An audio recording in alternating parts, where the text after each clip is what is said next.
Good morning travelers. අද උදේම රිද්වානගමන සමුදුන්න අපි සේරා ඇල්ල බලන්න පිටත් වෙන්න තමයි හදන්නේ.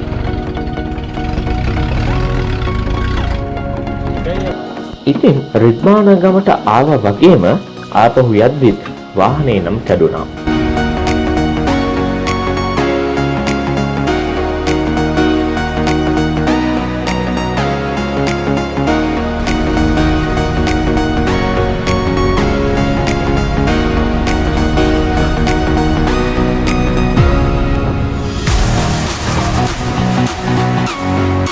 ඉතින් මේ සේරාල්ලට යන්න තියෙන්නේ කැලෑවක් ඇතුළෙන් නැట్లా තියෙන අපූර්ව අඩිපාරක් තුලින්.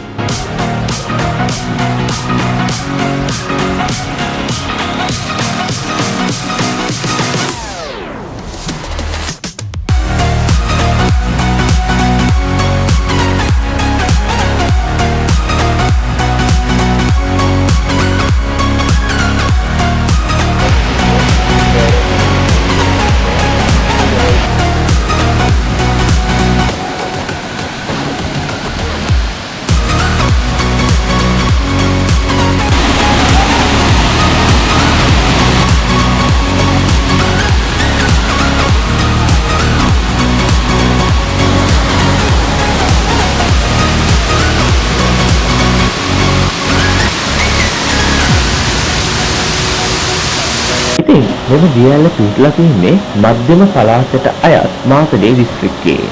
මෙම දියඇල්ලට සේර ඇල්ල නම් නම් තැබීමට හේතුවක් වන්නේ ගෙමියන් පවතින ආකාරයට මෙහි ජීවත් වන සේර නම් මත්ස්‍ය විශේෂය නිසා වේ.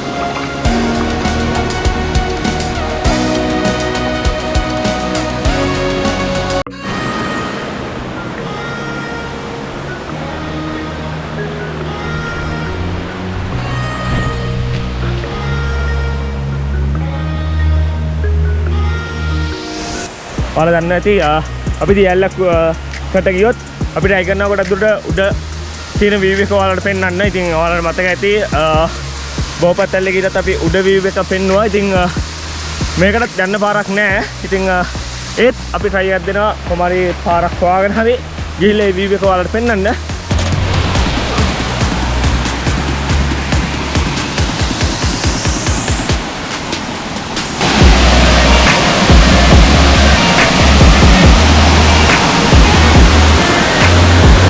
දැන් අපි හදන්නේ සේර ඇල්ල ඇතුළට යන්න.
සේර ඇල්ල ඇතුළට ගියපු අපි නැවතත් සේර ඇල්ල උඩට යන ගමන මේ ආකාරයට ආරම්භ කරා.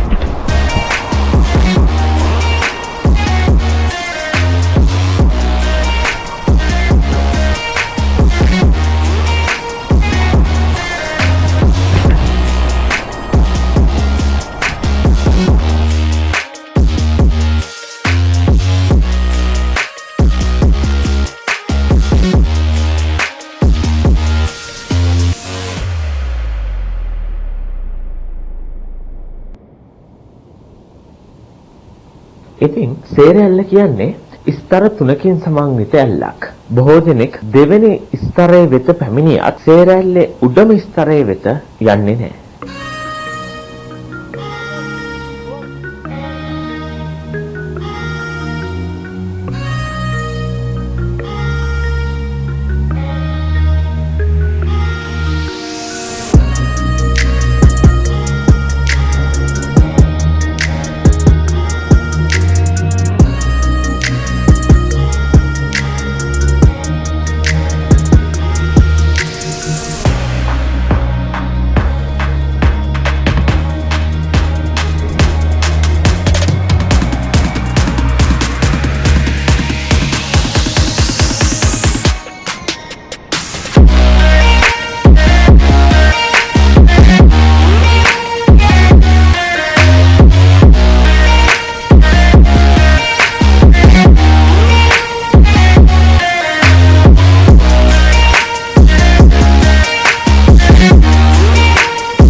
ඉතින් මේ තමයි සේර ඇල්ල උඩ.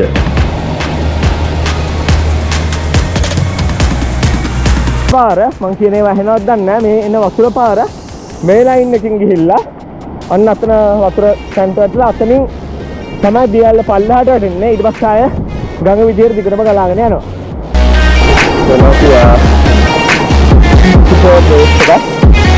එනවා එනවා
Ya, udah parah pak.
ඉතින් සේරා ඇල්ල ප්‍රසිද්ධ වෙන්න තවත් හේතුවක් තියෙනවා.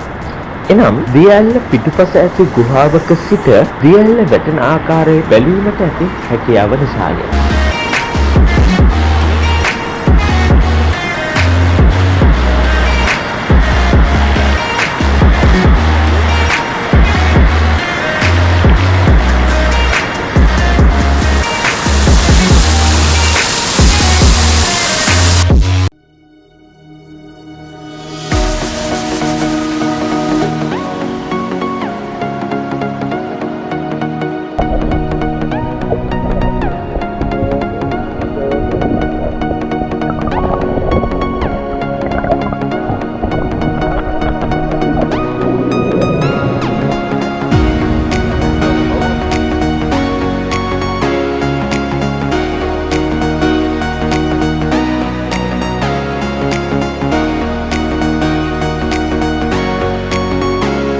සේරා ඇල්ල බලන්න ආපු අපේ කට්ටිය දැන් හදන්නේ දහවල් ආහාරය මෙතන සිට පිළියෙල කරන්නයි. ඉතින් මේකේ විශේෂත්වය තමයි මේ ක්‍රියාවලිය ඇතුළතදී අපි කිසිම අවස්ථාවක පරිසරයට හානියක් කළේ නැහැ.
මේ ආවහම නාන්න ප්ලේසස් කීපයක් තියෙනවා. ඉතින් ඇල්ල වැටෙන තැන පල්ලෙහා ගිලෙන්න මොනවන් තැනක් ඉතින් නාන්න එපා. එතන පල්ලෙහා මේ වගේ සේෆ් තැන් තියෙනවා තර නාන්න පුළුවන්.